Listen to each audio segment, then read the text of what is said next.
There's somebody in the office. If you can cross-reference my runaway call, the suspect's aggressor is going to be aggressive. So they're in there. There's a stunning and truly shocking update to this case out of Washington. A couple was accused of trying to kill their own daughter at her high school. I didn't see it. I didn't talk with her. I didn't talk with her. Yeah, I didn't talk with her. I'll have her give you a call. Yeah, I didn't talk with her. Okay. So, hey, do you remember we talked about that you cannot be on Thurston Timberline property? Okay. That's the suspect or victim? That's the guy that was hitting the girl. Hey, God bless you. Yeah, He did. He was trying to kill her. Thanks for joining us here on Law and Crime. I'm Elizabeth Millner. The victim's parents were facing charges including attempted kidnapping and attempted murder, as prosecutors claimed the parents attacked their daughter for an attempted honor killing. This was the scene at Timberline High School when officers learned a father put his daughter in a chokehold. He's laying down right there. Did you see it? Yeah, I saw the whole thing. That's the suspect or victim? That's the guy that was hitting the girl. Hey, God bless you. Yeah, He did. He was trying to kill her. The man lying on the ground is Ihsan Ali. Moments before, he allegedly attacked his 17-year-old daughter and choked her until she passed out. According to police, Ihsan was trying to get his daughter to come back home after she ran away. And we all remember our days as teenagers, right? But she, the girl, didn't run away just because. The victim told police that her dad was trying to force her to go to Iraq to be married off to an older man for an arranged marriage. She thought it was going to be safe at school until her dad, her mom, and her sister showed up. If you can cross-reference my runaway call, the suspect's aggressor is going to be aggressive. So they're in there. Let me get my gloves on.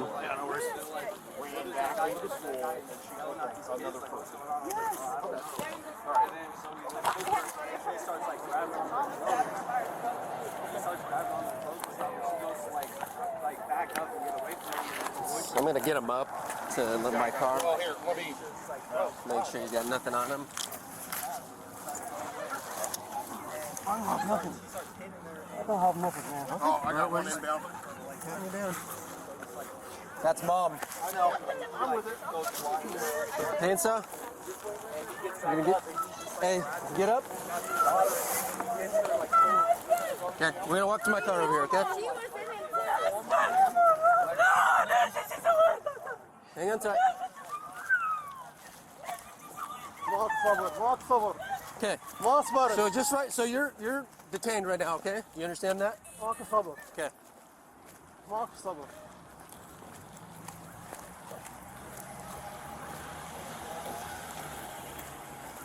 Stay right there.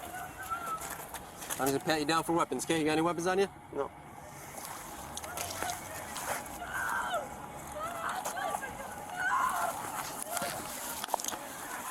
That's what you said.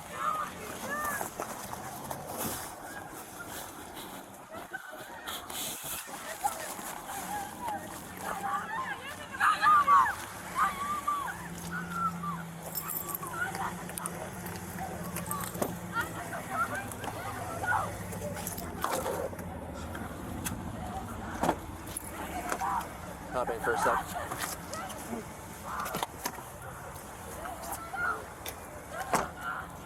Now, we don't see the victim in this body cam, but she reportedly told police a school counselor helped her find a room at a shelter. On the day her parents showed up to school, she was planning on taking a bus. And that's when her dad showed up telling her she needed to go home. When he didn't take no for an answer, Ihsan allegedly choked her until she was unable to speak or breathe. Then she passed out. The girl told police she believed she lost consciousness several times while her father was choking her. And on top of that, a bunch of her schoolmates witnessed the whole thing. So the one with the one in the gray backpack, he said he saw everything. That was the first. Yeah, 3 of them saw everything. What did they say? Essentially that they were at the bus stop. the dad came up, started, and he grabbed her. How did he grab her? Like on the shoulder. Just like this. Okay. He was grabbing a hold of her. Okay. And then so he put her in a chokehold, and at some point he punched her away from her. Okay. Into the pavement, and then popped back up, and the dad had it. They said that he had her in a chokehold, Yeah. and then a bunch of people piled on trying to get him off of her. They fell on the ground. He still had her in a chokehold, Okay. and her face was, I guess, in the dirt. Yeah. And then so they had to like roll him off of her to get like to her. Yeah. And then I guess that's when the adult Came in and to intervened. help. And then the mom got a hold of the Correct. daughter and was grabbing Okay. her. So Okay. whole melee. Yeah, so lots of that was redacted. But according to the police report, witnesses said Ihsan allegedly attacked not only his daughter, but her 16-year-old boyfriend too. And he allegedly punched the boy in the head. The victim's boyfriend told police he thought his girlfriend was going to die. And the victim, according to police reports, told investigators her father had allegedly threatened her with an honor killing, all because she refused to do an arranged marriage. Was already told not to come to this school, not to be here, and he still showed up here, saw them out front, and started to fight with both of them. The dad and Yeah, yeah, he's primary aggressor. Good. so now I see some runaways, but it looks like it's your dad. Thank you. Let me get a statement form. Oh yeah, perfect. I want to speak with my daughter. You're not speaking to anyone at the moment. Just I want to speak with my daughter. You will not speak to your daughter. Why? Is this my daughter over here? I want to let her to go to take her mom to home. Okay, well, we're investigating a criminal investigation right now. Just let me to tell her to take her mom. Not like that. Just I tell her to go home. She will go home.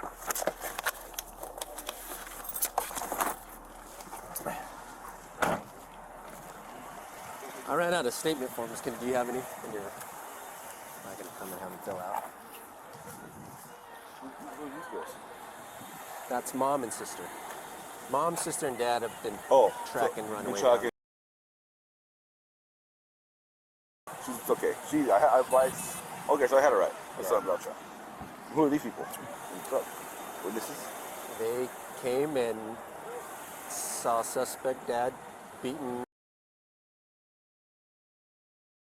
trying to get involved, and so this guy tackled dad and had him detained for me when I got here. Oh, nice. The moment I got here. So Where's the dad at? dad's in the back of my car. Okay. Yeah. Yep, he's detained. Not under arrest yet, but from more sounds of it, he's going to be the primary aggressor. It happened right here. Yeah. Do we need eyes on? Yeah, Evaluated? if somebody does, yeah. And so boyfriend should be with her too. Okay, so again, you're not under arrest at the moment, but I'm going to read you your rights, okay? So you have the right to remain silent. Anything you say can be used against you in a court of law. You have the right at this time to talk to your lawyer and have him present with you while you're being questioned. If you cannot afford to hire a lawyer, one will be appointed to represent you before questioning if you wish. Do you understand each of these rights I've explained to you?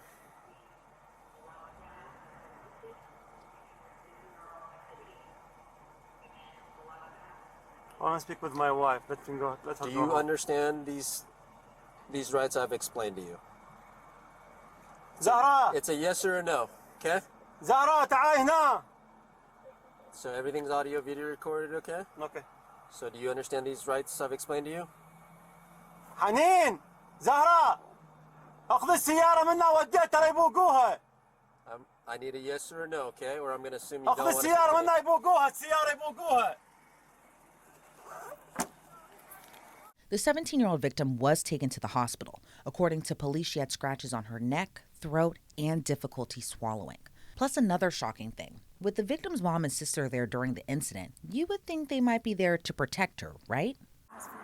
Well, we've seen their recording, okay? But what your statement is, it's contradicting what they're saying. So for me to do thorough investigation, I need to see that. Okay. So can I see that? Okay.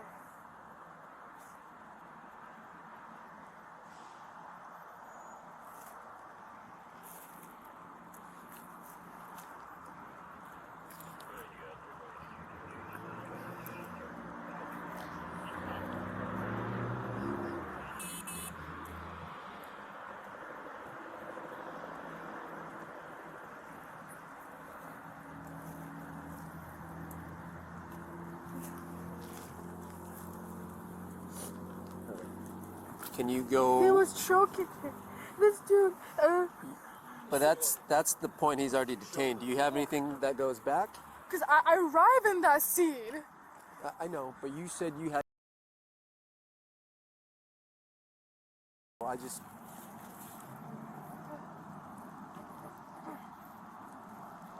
That's him right there. Okay.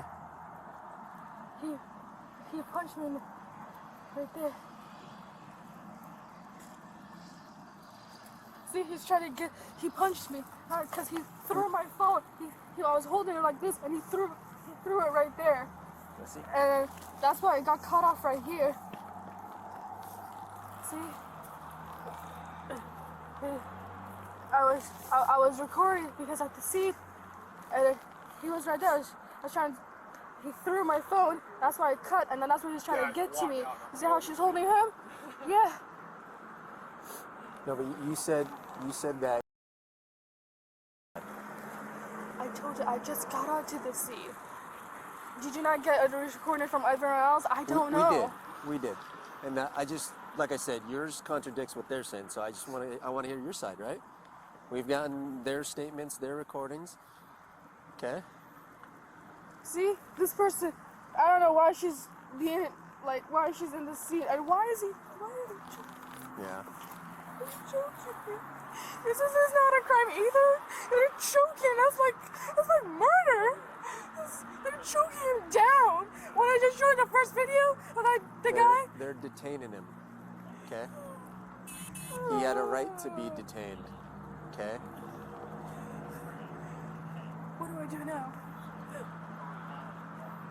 What do I do? What do you mean by that? What do I do now? What do you want me to do? What do I do? It's my sister and Calm down. my mom I get it. and my dad. And what do I do? Okay.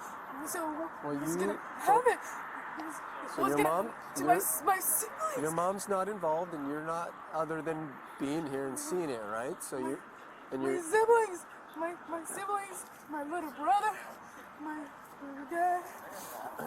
Okay.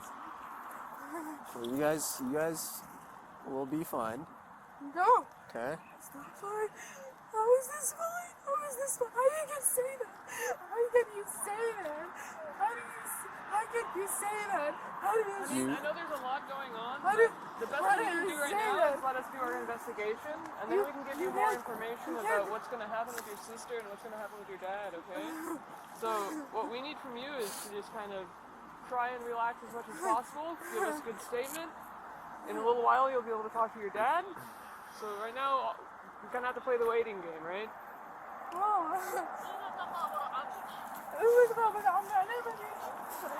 أموت بعد صدق.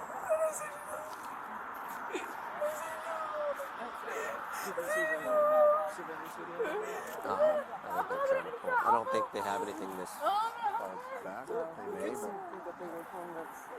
no, we've had other stuff and we haven't seen. I mean, did you want to talk to Dad? Are you going to be okay? Like we said, we gave you our word, so.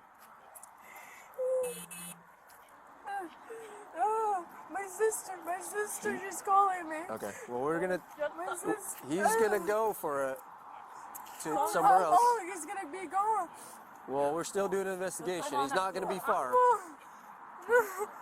Did you want to speak to him? Speak with what? Yes.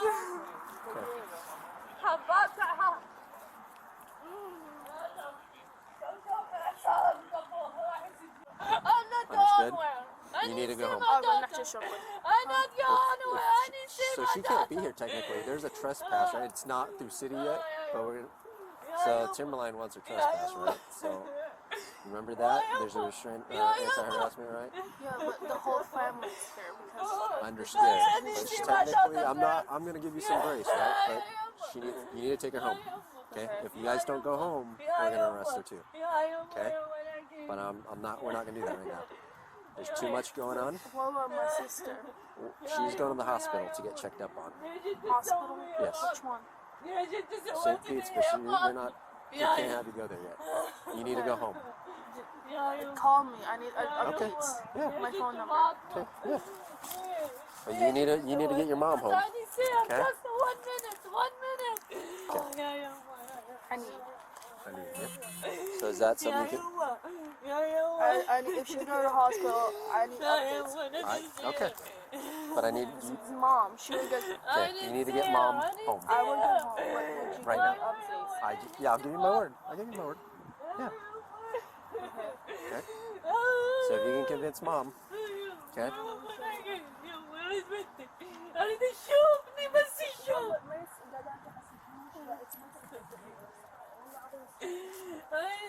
Just 1 minute. 1 minute. Okay, Hold on. Just 1 minute. Yeah. When? She'll be able to call you in a little bit, but right now, you guys need to go home, okay?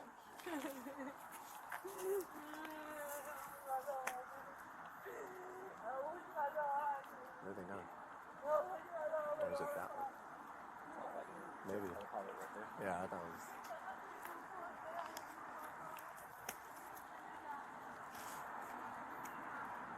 Ihsan and his wife Zahraa were ultimately both charged with second-degree attempted murder, first and second-degree attempted kidnapping, and second-degree domestic violence.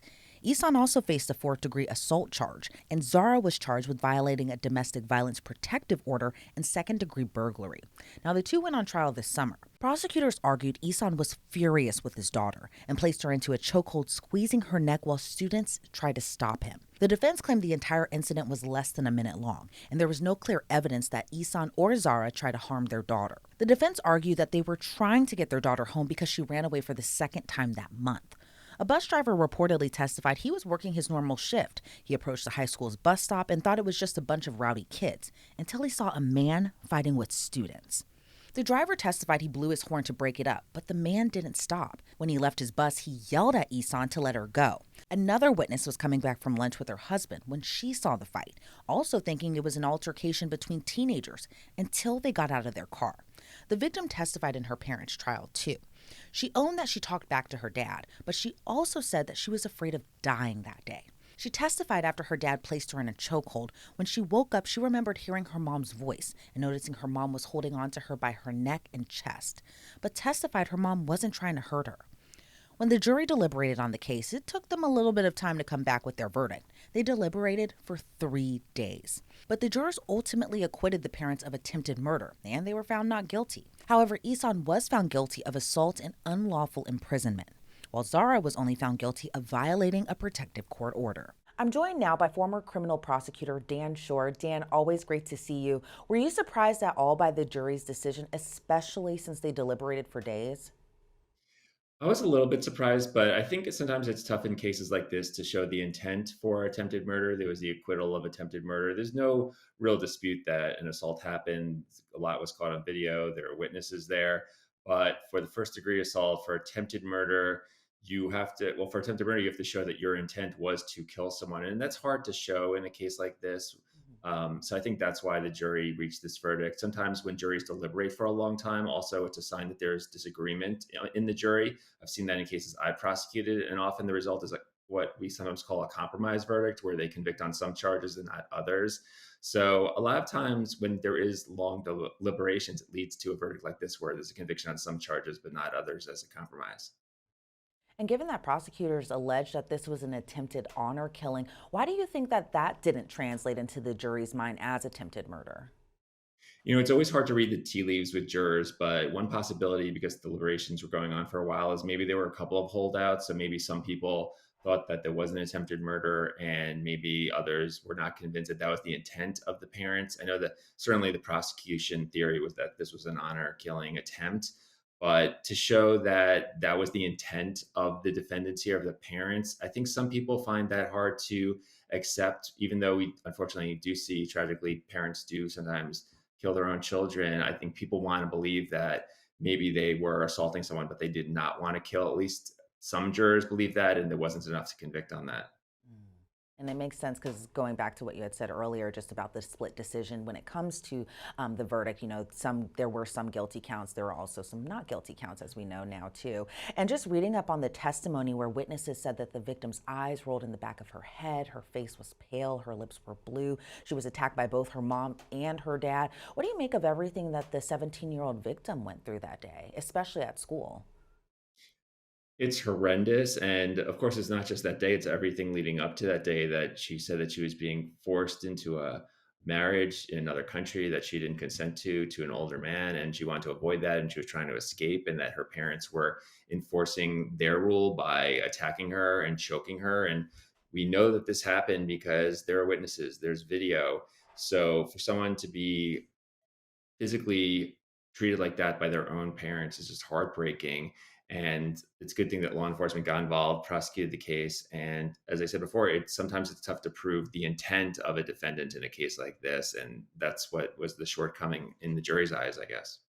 Yeah, and even though she was kind of also telling authorities and investigators that her parents had allegedly been abusive towards her in the past, it just seems like it really just kind of amped up to what had happened back in October of last year. And given that she had also claimed that her parents were abusive in the past, why do you think there wasn't more done to protect this girl? I mean, she went to school, she went to a school counselor set her up with this shelter. She was waiting at the bus stop that day, and she was going to the shelter to get away from her parents out of fear of her life. And then this happens, but it seems like that she did everything right, and it just seems like, in a way, it feels like she was failed. What are your thoughts? Sure. Well, I was a prosecutor in the Special Victims Bureau, so I dealt with sex crimes, domestic violence, child abuse cases, and you hardly ever see a case of extreme violence such as this without precursors of violence. People who are not violent don't all of a sudden one day become extremely violent. Often there's an escalation in the violence over time that hopefully those warning signs lead to people intervening, whether it's someone at school or a friend or someone like that. And there's no doubt that the system failed the victim here. The question that needs to be looked at more deeply is what could have been done to protect her more. The warning signs that were noticed, were they reported to the right places? Was there the right response? But certainly the fact that this wasn't the first time that people detected something was problematic here, and she wasn't protected earlier, means that the system failed her. We need to find out why, because we want to protect not only her, but other people in the future. And given that the parents were found not guilty on attempted kidnapping and attempted murder charges, do you think that because the parents have been in jail for the past year that they'll only be given time served, possibly a slap on the wrist? What are your thoughts on what the potential sentence could be when they are eventually sentenced? Well, I would expect at least the father to get more of a prison sentence. He was convicted of second-degree assault. That's a serious offense, and the nature of the crime, the fact that it's his daughter, it was caught on video. I would expect something more serious than just time served for the father. The mother, she was convicted of violating a protective order, and it's unclear if she'll get the same kind of sentence that he would. But even though there wasn't the top count conviction of attempted murder, there certainly is a serious crime here where there was a conviction for, especially the charge that the father was convicted of. So I would expect some kind of significant incarceratory sentence there, but it's really up to the judge, so it's hard to predict. Yeah, and do you think the judge will take into consideration possibly a danger to the community, given that this incident happened at the school in front of a bunch of kids, a bunch of witnesses, to the point that the father had to be tackled down in order to be restrained before officers had arrived? Do you think that will also play into the judge's mind when they eventually will be sentenced? Absolutely. I think people look at the fact that this person was violent in a public setting, that it could have endangered other people, not just his child. But I also think, even though it's not an official factor in sentencing, sometimes when there's a high profile nature of a crime like this, there's a judge who wants to make sure there's a deterrent effect, because a lot of people are going to be looking at this and seeing, okay, these people were caught on video and with witnesses doing this to their daughter. What was the consequence? And even though it's not an official sanctioning decision factor, a lot of judges will say, well, I want the community to see that if someone does something like this, there will be a meaningful punishment. and that could lead to deterrence, hopefully, with other people. So that might be a factor also. Are you surprised that the defendants didn't take the stand at all during their trial, or do you think it was possibly because of maybe a language barrier issue and translation? Why do you think that they didn't take the stand in their own defense? Well, one factor may be that they didn't think they had helpful information to give in their defense. They were caught on video doing this. There were a lot of witnesses, so they couldn't get up there and say nothing happened. And also, if they took the stand, they might be cross-examined on prior alleged abuse, ongoing problems, the fact that they were trying to allegedly arrange this marriage against their daughter's consent. So I think there's a lot to be afraid of if you're a defendant taking the stand. And maybe the lawyers and the defendants thought that they would come off unsympathetically, and that might lead to a higher conviction. So it's common in a lot of cases like this where the person does not take the stand because they just feel they don't have anything to gain, and that's how their lawyers advise them. Right. It feels like it's kind of rare for a lot of defendants to even take the stand. We see it in some cases, but not in all. Well, Dan Shore, I want to thank you so much for your insight into this case. Before we sign you off, though, I hear you have some pretty exciting news that I would love to hear you share to our viewers. Yeah, so I'm a former prosecutor. I investigate a lot of misconduct cases as a sexual misconduct investigator and an intimate partner violence investigator with colleges, universities. So I have a new novel that just came out about those topics, and it's called Open Bar. It's available wherever books are sold, and it came out just this week. So people can check that out. And I talk about these kinds of issues and the importance of society taking them seriously. So people can either look for the book Open Bar or follow me on Substack. I have more information there. And we'll share that information with you, our viewers, as well. Dan, I know you've been working very hard on that book, so thank you so much for sharing that, and I hope it does very, very well. Again, Dan Shore, thank you so much for your insight into this case, and we're very excited about the book that you have coming out. Thank you. Thank you for covering this important case. It's good for people to know about it and understand it. Zahraa Ali was released from jail while her husband remains in custody pending their sentencing. The parents will be sentenced on August 18th. Thanks so much for joining us here on Law and Crime. I'm Elizabeth Millner.